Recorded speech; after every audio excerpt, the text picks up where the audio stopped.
जी, अस्सलाम वालेकुम। मैं हूँ अवैस सलीम, मेरे साथ हैं वक़ार गिलानी और जावेदुर रहमान। आज हम थोड़ी-सी बात करेंगे, चीज़ें अब इलेक्शन की तरफ जाती हुई नज़र आ रही हैं, तो इलेक्शन पर ही फ़ोकस रहेगा, क्योंकि इलेक्शन के हवाले से जोड़-तोड़ भी हो रही है, बयानबाज़ी भी हो रही है, मुलाकातें भी हो रही हैं, तो ये सारी जो इन चीज़ों को कॉन्टेक्स्ट में रखना और पर्दे के पीछे क्या हो रहा है, वो डिस्कस करना बड़ा ज़रूरी है। जावेद साहब, सबसे पहले अगर हम बयानबाजी की बात करें तो पीटीआई और उनके जो मुखालफिन हैं उनके दरमियान तो बयानबाजी चलती ही रहती है, लेकिन ये जो हम पिछले कुछ दिन से डिस्कस कर रहे हैं, नून लीग और पीपल्स पार्टी के जो मामलात हैं आपस में, आपको लगता है कि ये बस नूरा कुश्ती है या इसके अंदर कोई हकीकत है? क्योंकि इससे पहले भी हमने देखा था 2013 के इलेक्शन में, 2008 के इलेक्शन में बल्कि, कि इन्होंने वो जब पीपल्स पार्टी की हुकूमत सेंटर में बनी थी तो बड़ी धुआंधार कैंपेन लड़ी थी, लेकिन उसके बाद फिर जाके ये इकट्ठे हो गए थे, बल्कि नून लीग के वजीर भी जो है उस काबीना में शामिल थे। क्या इस दफा भी आपको कुछ ऐसा मंजर नजर आता है?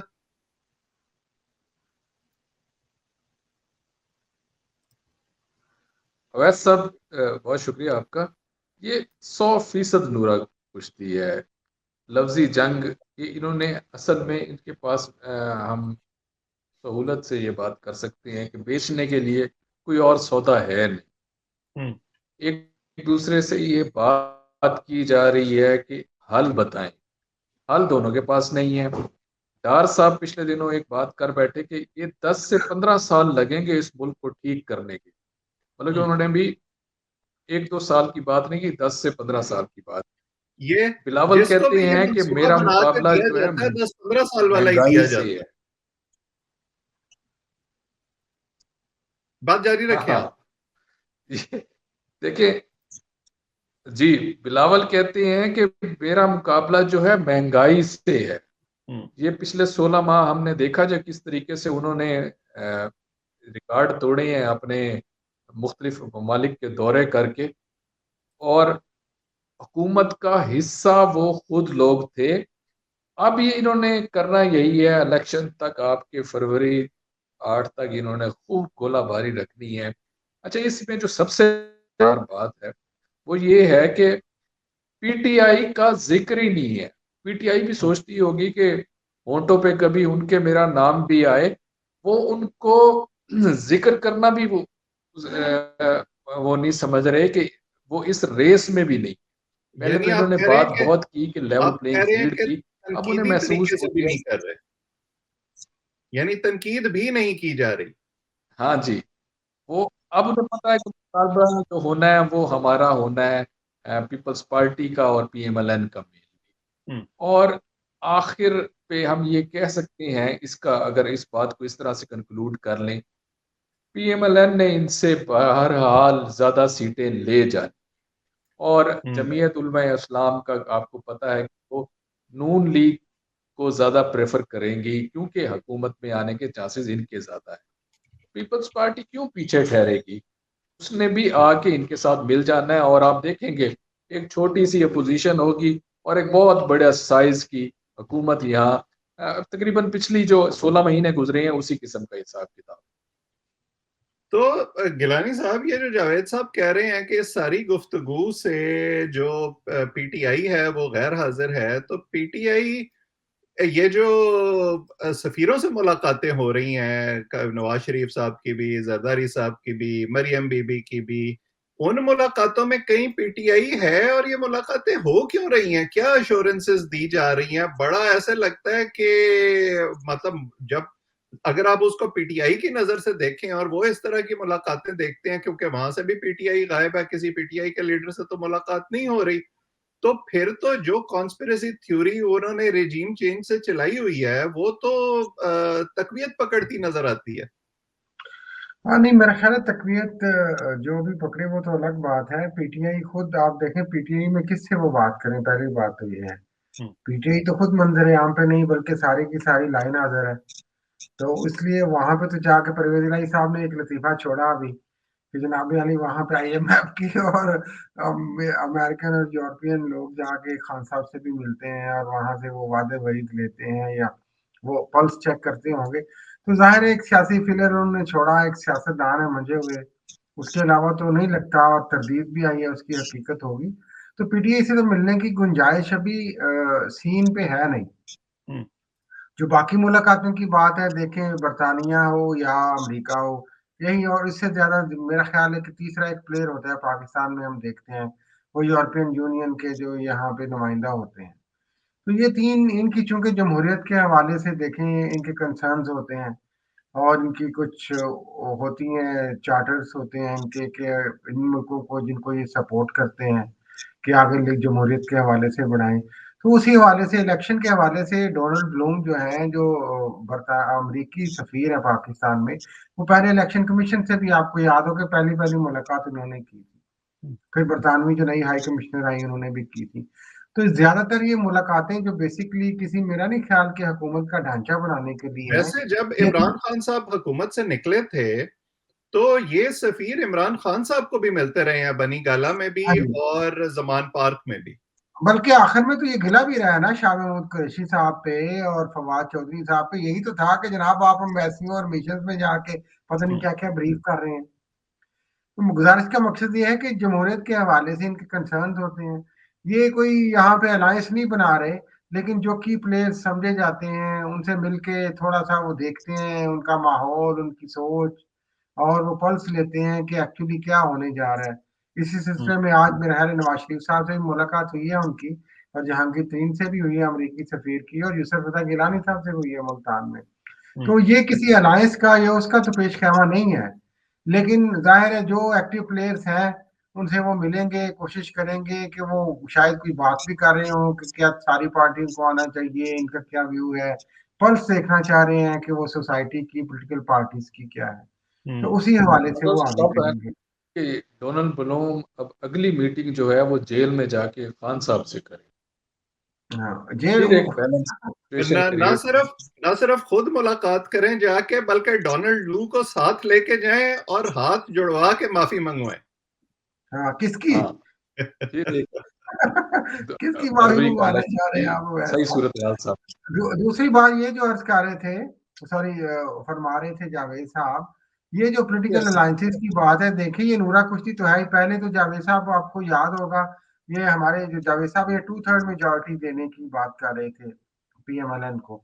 लेकिन आज तो खुद राना सनाउल्लाह साहब ने भी जो बातें जावेद साहब ने की हैं, उनकी इंडिकेशन की है कि सादा अक्सरियत चाहते हैं वो, और सादा अक्सरियत उन्हें मतलूब है, या शायद उसकी इंडिकेशन है।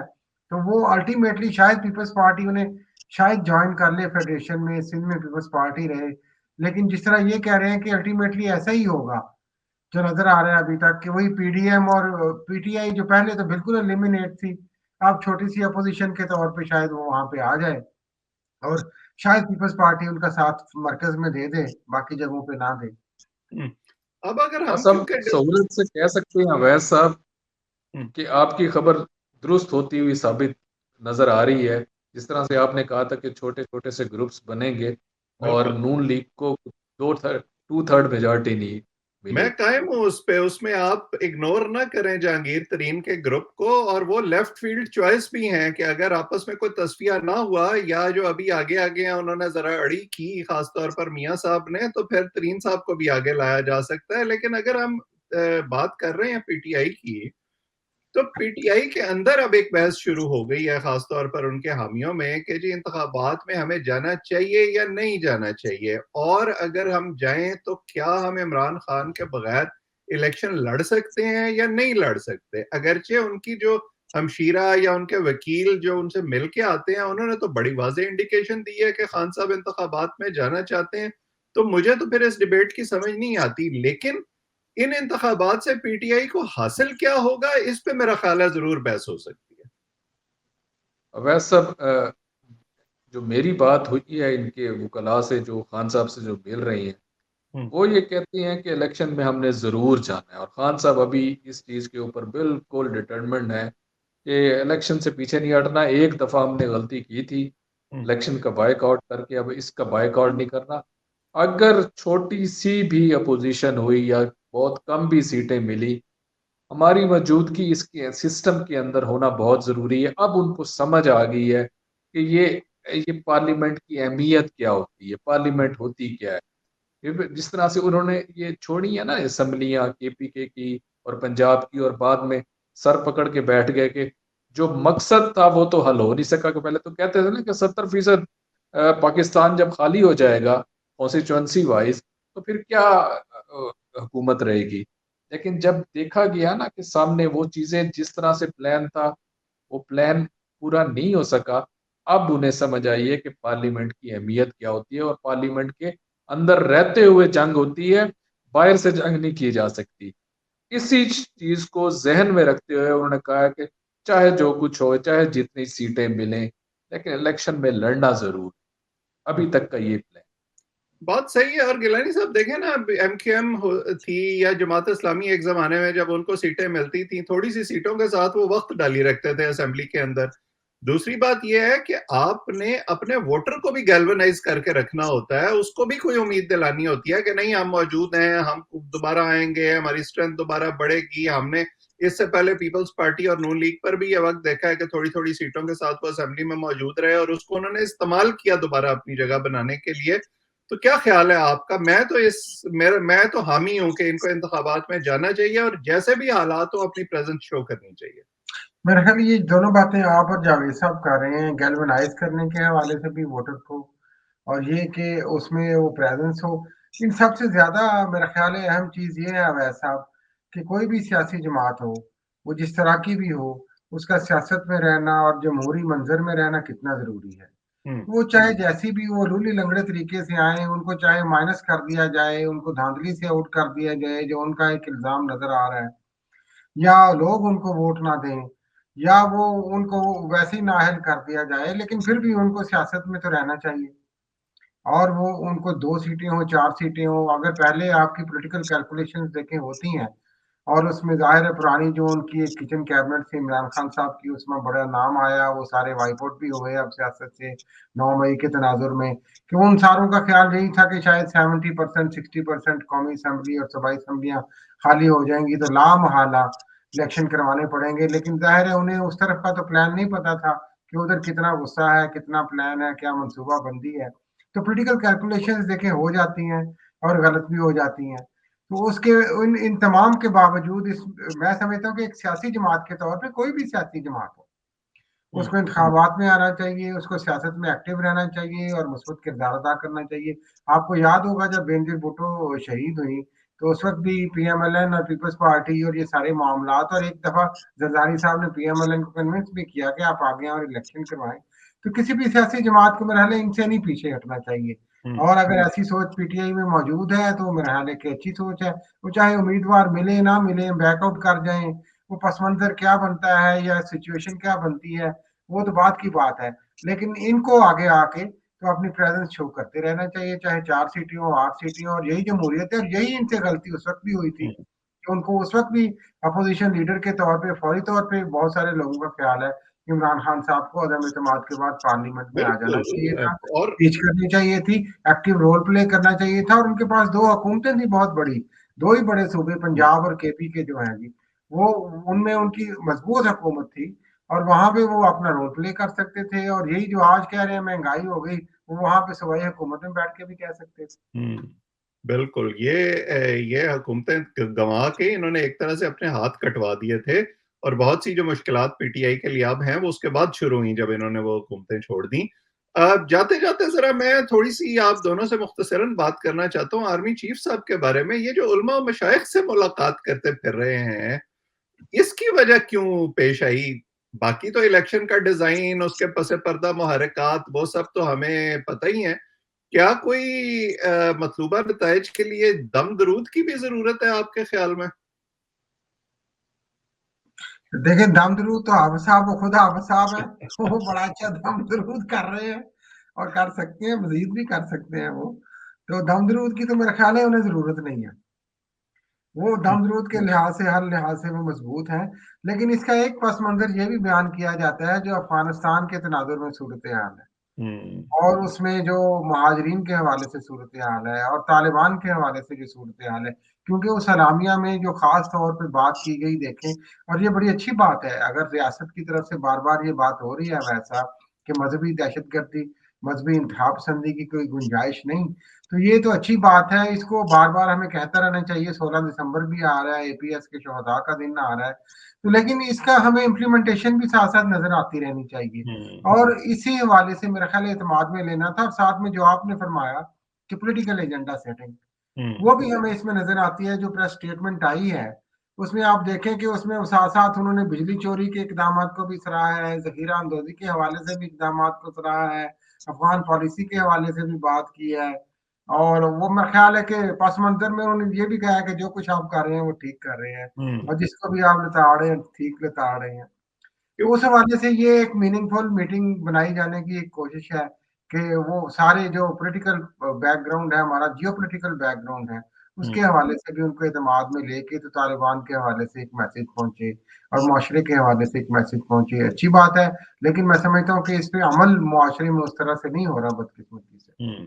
बिल्कुल जावेद साहब, ये जो हमारे यहाँ एक मजहबी तबके का वोट तो है ना हर हल्के में तकरीबन, अगर वो चाहे उस तरह से जीत नहीं भी सकते तो वो जिसके साथ खड़े हो जाएं उसको वो थोड़ा सा बूस्ट दे देते हैं या स्पॉइलर का रोल प्ले कर लेते हैं, तो वो इलेक्टोरल जो उनकी अहमियत है उसको नजरअंदाज तो नहीं किया जा सकता। जी बिल्कुल, आप ये देखें कि मौलाना फजलुर रहमान साहब तो खुलेआम ये बात करते हैं कि हमारे बगैर हुकूमत कोई नहीं बन सकती। और ये पिछली आपकी जो असम्बली गुजरी है, उसमें जमात इस्लामी के एक मौलाना अकबर चित्राली थे। उन्होंने एक ने पूरा असम्बली में कोई ऐसी दिन नहीं गुजरता था जब उन्होंने पॉइंट ऑफ ऑर्डर पे बात ना करनी हो, अपनी मौजूदगी का एहसास ज़रूर दिलवाते थे। तो ये इससे पहले एक छोटी सी बात मैं इजाफा कर दूं, जो गिलानी साहब कर रहे थे कि ये अफगान रेफ्यूजीज से हवाले से या इनके हवाले से जो गए हैं, उनका जो एंगर है और उनको रिसीव करने वाले तालिबान थे, और के बाद जो अगली एपिसोड होनी है जिसके बारे में जो खदशा किया जा रहा है कि वो गम और गुस्से में है, और जब वहां से जब वो कहीं सेटल होंगे तो फिर वो क्या उनकी उसके नताइज भी निकल सकते हैं कि जिस तरीके से जिस उजलत से उनको यहाँ से निकाला गया। तो ये जो मीटिंग्स हैं, इसमें इस किस्म के लाए अमल या इस किस्म की भी बात जेर बहस होती है। बिल्कुल, ये बड़ी अहम बात है कि हमारे जो चाहे हमने सफ़ीरों की मुलाकात से बात शुरू की थी और हमने अफ़गान इश्यू पे आके बात ख़त्म की है कि आपके जो इंटरनल डायनामिक्स होते हैं ना, उनका बड़ा असर होता है आपकी फ़ॉरेन पॉलिसी पर भी, और जब तक वो ठीक नहीं होते तब तक आप ये उम्मीद नहीं कर सकते कि आलमी सतह पर भी आपको कोई पज़ीराई मिलेगी, चाहे वो इकोनॉमी के हवाले से हो, चाहे दीगर मसाइल के हवाले से हो। और इन सब के लिए ज़ाहिर है इस वक़्त जो है वो तवक्कुआत इलेक्शन से बाँधी जा रही हैं कि इलेक्शन होगा, कोई नया सेटअप आएगा, कोई स्टेबिलिटी आएगी, कोई पॉलिसी जो है उसमें कंटिन्यूटी होगी। लेकिन जो पर्दे के पीछे चीज़ें हो रही हैं, उससे आसार कम लगते हैं कि इलेक्शन के बाद भी हमारे मसाइल का कोई हल निकलेगा। बहरहाल देखते हैं, इस पर हम बात करते रहेंगे और आपके सामने लाते रहेंगे। आप इस चैनल को सब्सक्राइब करें ताकि हमारी गुफ्तगू आइंदा भी आप तक पहुँचे। कमेंट सेक्शन में अपनी राय से भी ज़रूर आगाह किया करें। मेरे दोनों दोस्तों का और जो लोग हमें देख रहे हैं, सबका बहुत-बहुत शुक्रिया।